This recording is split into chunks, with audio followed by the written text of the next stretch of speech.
I just did my VNG test, and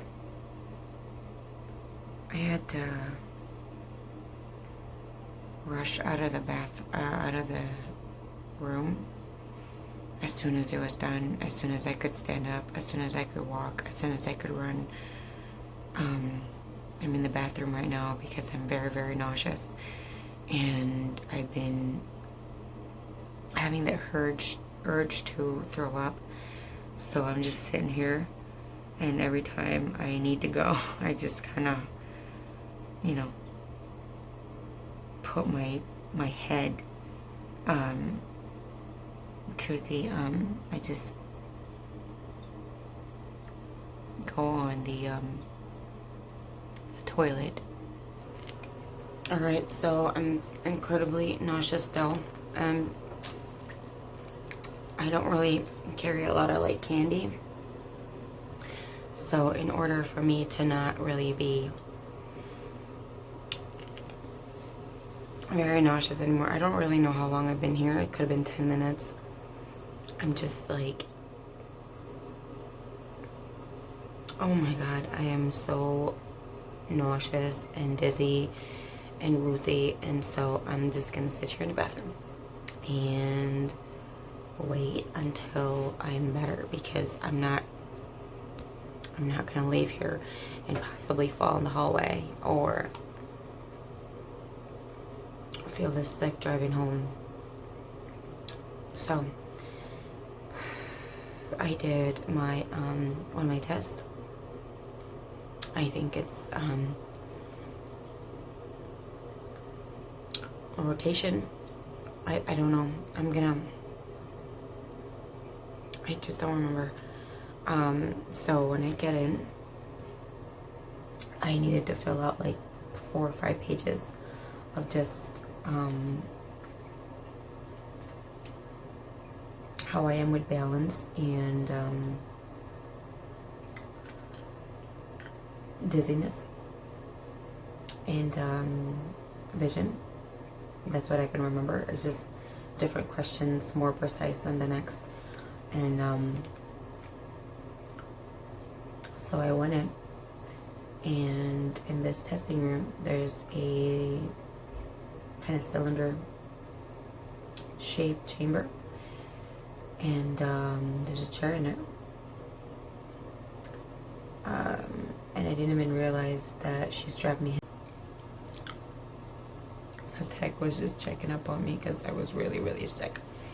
So anyway, I sat into this like cylindrical chamber, and there's a chair in the middle, strapped in, which I didn't know I was strapped in. And then they put this eye mask on me.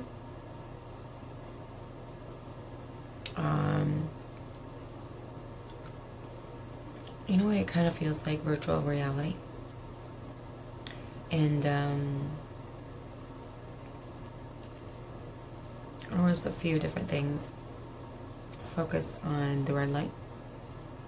The room would spin and would be loud. The chair would spin or turn, and it would be dark. Just different things. The red light would move around, slow, disappear and pop up, and fast. That was, I don't know how long that was, but at a certain point, it was like really challenging. And then you have to keep your eyes open and really wide because they need to see like the entire eye, you know. So I was like, and then you know how someone says don't blink, so I'm like, she's like, you gotta stop blinking. And so after that I had to be like on a bed. She called it a cart. And I was standing up, and she said I needed to lie down, but she guided me, and then I had to turn my head to the right and then the left, and then I had to focus. And we did that a few times. After that, there was a machine that I can't see because, as I've said, I'm wearing like these goggles, these like masks, huge masks that cover up to here. I don't know what I look like because there's no mirror in there. And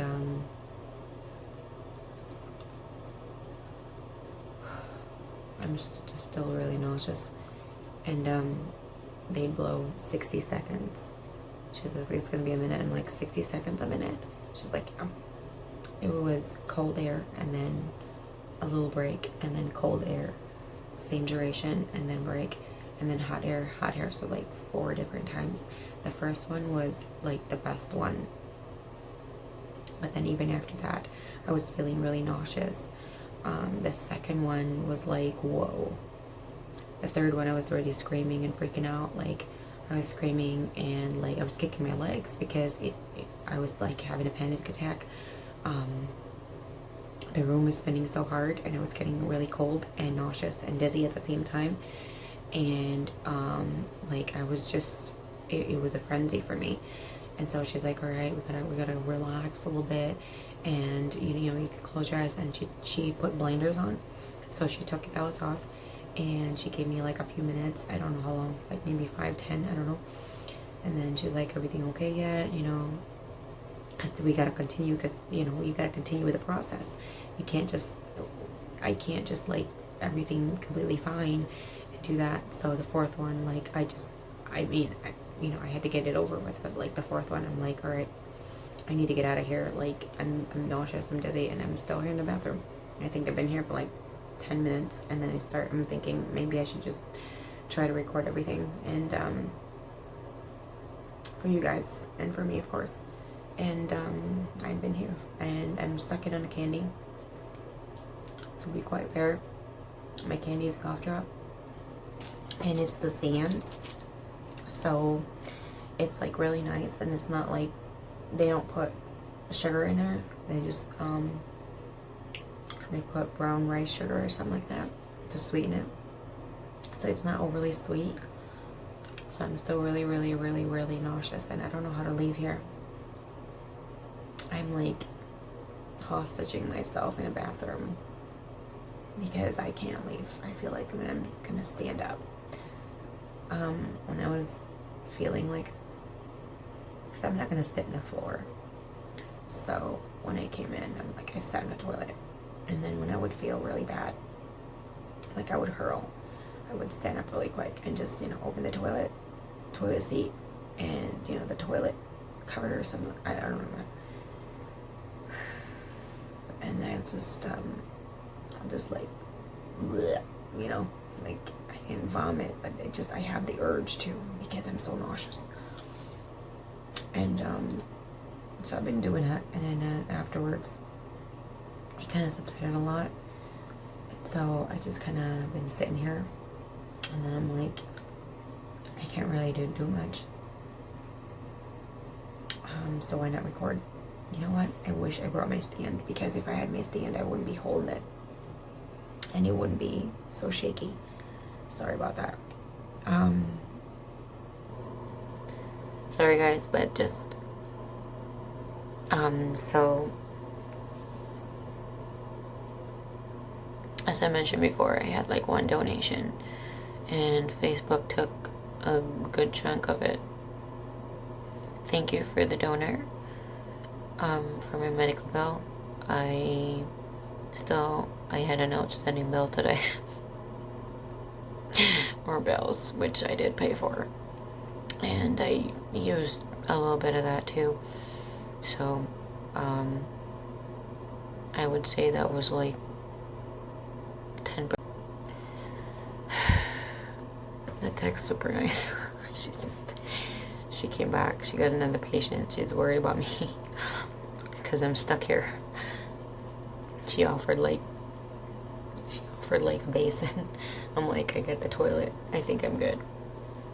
So I'm just kind of gonna sit here for a little bit to kind of get better. But in other news, I think my son is enduring a fever. I think slight fever, but so my head hurts here really bad, like right here. And before I went for the test, I had like I was filling the questionnaire, and man, that was rough. I was feeling really slightly dizzy, and my head was hurting, but it wasn't extreme, you know, like right now.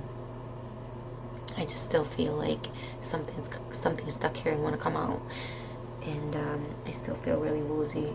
And the tech just stopped by, and she's like, you wanna sit in the waiting room? And I'm like, no, because I feel like I'm gonna vomit, and the toilet's right here, so if I need to vomit, I can vomit in the toilet. But she's just kind of concerned because she got another patient. She can't just keep checking on me, you know. Yeah, so in other news, well, I think I have one more test. And so right here, my eye, I don't remember, but I think my son accidentally like hit my face. And you have to understand, he's a toddler, and they do a lot of things, and they don't really know much, you know. So I think he accidentally hit my eye right here. I did go to an eye doctor. I think it's gotten better now. It doesn't hurt or anything, but she said there's just a hemorrhage. I don't know if I updated you guys with that one, but it's still really red. It's taken a while, and she said, you know, it's gonna be a while, take a few weeks, sometimes like a couple months maybe, but so I went to my dermatologist yesterday because it's a lot better now, but for like months it had like some kind of bubbling on it. It's disgusting. And so I keep forgetting to make an appointment, and then I would think it would just go away. And I do have medication, like a cream, prescribed medication. It's like this big of a tub, and me and my son share it actually. So it was prescribed for the both of us, and if insurance didn't cover it, guess how much that is? $1,500. And my doctor was very smart, and so she gave me some kind of coupon, and so we only had to pay $7 out of pocket. Can you just imagine that? $1,500. And my doctor said no. I mean, my insurance said no. They weren't going to cover it. So we were supposed to shell out $1,500. They just don't care, you know? Insurance is more like, we want our money. You pay for it every month, or how much the frequency is, but you don't really care if you need it or not. So I used that, and due to PCS, my amnesia, my short and long-term memory loss, I'm supposed to, if you have an ailment like some kind of dermatitis, you do it twice a day.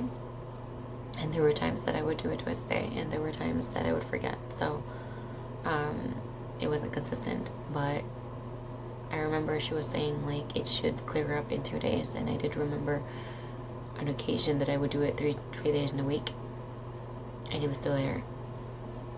And so I went there, and she's a little worried, just like my eye doctor.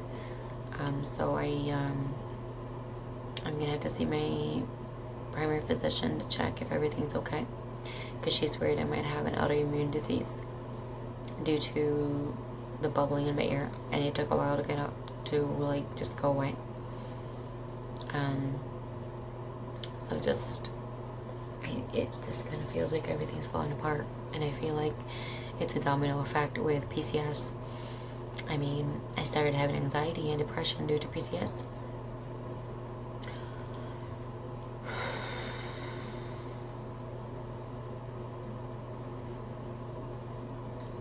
And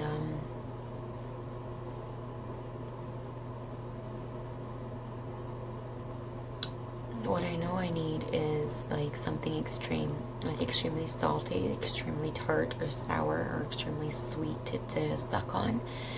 and that kind of helps me with nausea. But I didn't think it was gonna be this extreme, so yeah.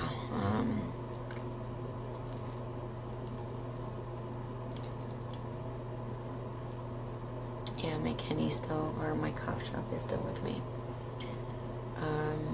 Maybe it's weird because I've definitely gotten really hooked on this Aldi cookie. I swear to God, it tastes like Reese's Pieces and Butterfinger together, because it's got the Butterfinger crunch and the Reese's Pieces chocolate peanut butter.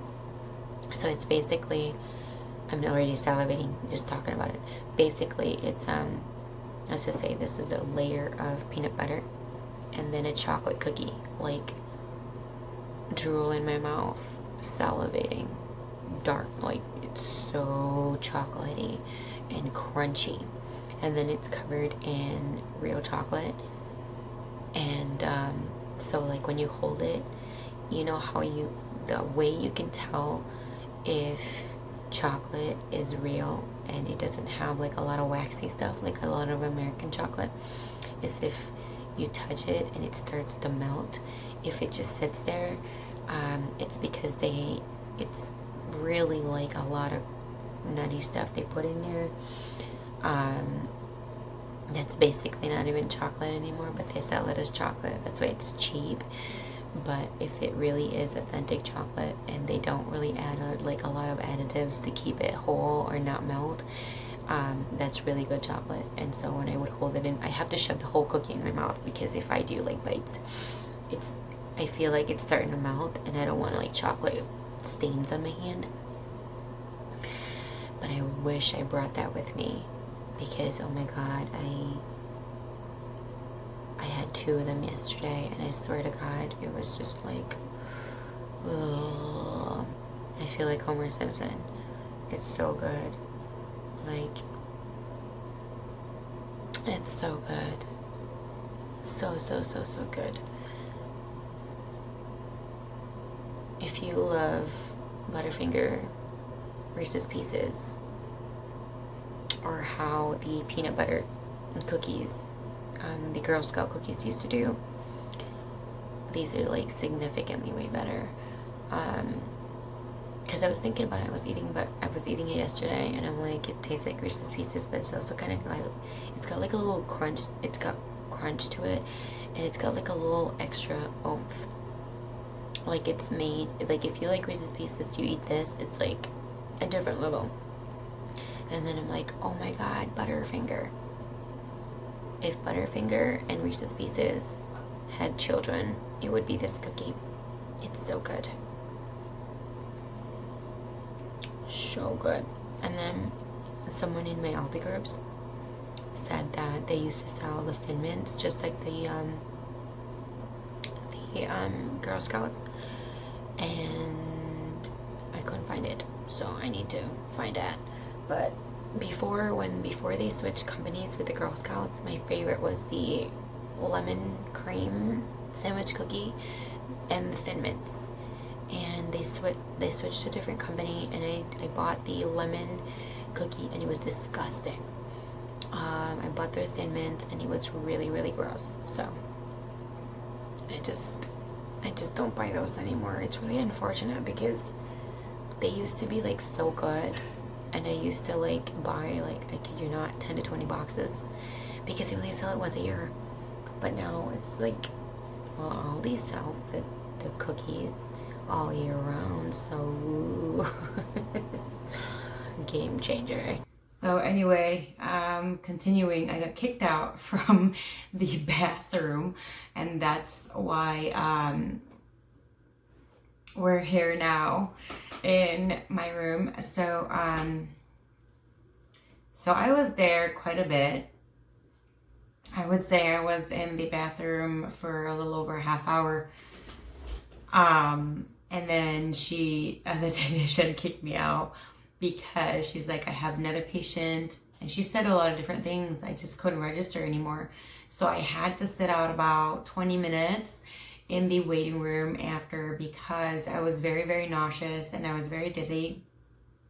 And like I said, I couldn't even hear anything she was saying, but she said I need to leave the bathroom and just go somewhere else, like in the waiting room or a different bathroom, because she had another patient, and then that was all I could really register and remember. So I'm gonna try as much as possible. They didn't, if I was made aware of what the test was going to involve, I didn't remember it. I do not remember being told that I was going to be extremely nauseous or anything like that. I would have been a little bit more prepared. I would have brought in some cookies with me because typically I'm not a very like candy kind of person. I don't bring in a lot of snacks. I bring granola bars in my purse, but that's it. And so when I got in the test, I'm gonna be depleted all day, but I'm sorry, this hair is kind of bugging me. So anyway, when I get in the test, it's like this room. She had like her equipment on one side, which is like a computer, and like a medical computer desk where it's like multi-level and things like that. And then there's like a bed, you know, like a hospital bed or something. But it didn't have like the side ones like you would see in an ER or like a hospital room. But it had like that plastic cover. So, you know, so it's like easier for them to clean, I think. And then next to it, it had like a cylindrical chamber. And inside had a chair. And so I was wearing like a gear, and, you know, we did different tests like follow the light. I think I mentioned that earlier, follow the light, and then they spun the room, and it had like this really loud noise, which really was making my head hurt as well, because I'm more sensitive to sound than light. Afterwards it was just a back and forth. It would be like that. And then it was the chair was going to move, and then going back there, and then the chair would move, and then all the lights were off, so it's completely dark, or she'll put blinders on. But the mask that I was wearing had cameras for each eye, so they could record that. And like there were times in which I was just feeling really tired, and I would like do this because it was just really, really hard on my head. She would just say, open your eyes, open wider, open wider, open wider, because they have to see everything. And so that everything really took a toll on me. And the final test, like I was like shaky and cold. Like I felt really cold and nauseous and dizzy, and I was having a panic attack and kind of like anxiety attack. Like it was just not, I was screaming. It was hard. I would suggest if you would do a rotation, I think they call it a VNG rotation test, because there were two tests at the same time or back to back. Please get somebody to drive you to and for, be there for you. Bring something that will help with the nausea. You're going to be disoriented for a little bit. For me, probably an hour or so. You'll be disoriented for about an hour. So I would suggest make sure you bring somebody with you if you can. If not, you're just going to be sitting in the waiting room like me. Nobody could go with me. And I just kind of sat there and just to get my bearings and all that stuff. So that really took a toll. And like my head here is still kind of off, like throbbing a little bit. So I'm not really happy about that. So that's what I got for now. I still have a test or two coming up a while from now, and I have another appointment and another appointment, so I should update you guys with that. No update. I almost forgot to send an email with my caseworker for the law firm that I'm, appealing my case with Social Security. I also got a letter from Social Security that they have a case person appointed to my case because it's being appealed. Thank you so much for the person that donated for my Facebook fundraiser. I had one donor, and I'm very, very grateful, and I'm very, very thankful. I know it was a good amount of money, and I will just let you guys know now. Thank you so much for the donor.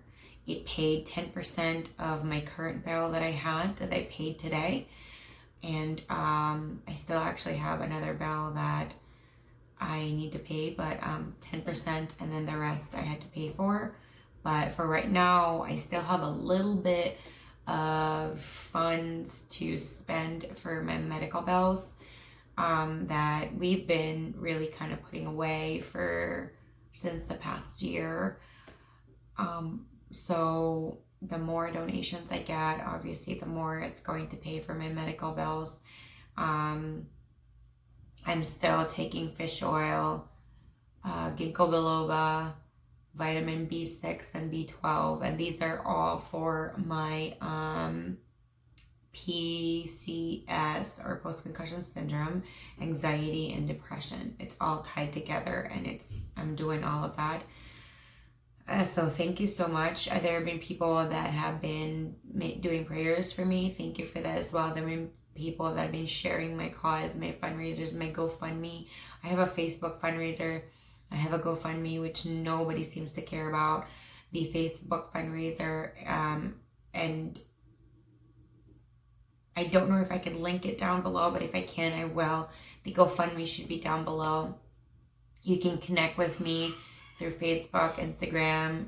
Here, all my information that is not my YouTube channel is down below. I hope you enjoyed my video, that you're going to give it a thumbs up. If you haven't yet, subscribe, and of course the bell so you're notified every single time I upload a new video. The purpose of my PCS, anxiety, depression vlogs is for me, number one. Number two is to share awareness, because I feel like the more awareness we give out there to the public, and hopefully there's going to be a lot of people that share in the comment section below that they're also affected personally, themselves or family or a loved one or a friend, that they could share that story, and they could share my information, my trials, my challenges, my limitations. And because that's being shared, the commentation of everybody sharing their own stories as well would be really great for someone out there that's maybe researching or just wanting to know how extreme the situation is. So thank you guys so much, and just always share the awareness. Thank you, and I'll see you guys again next time. Bye.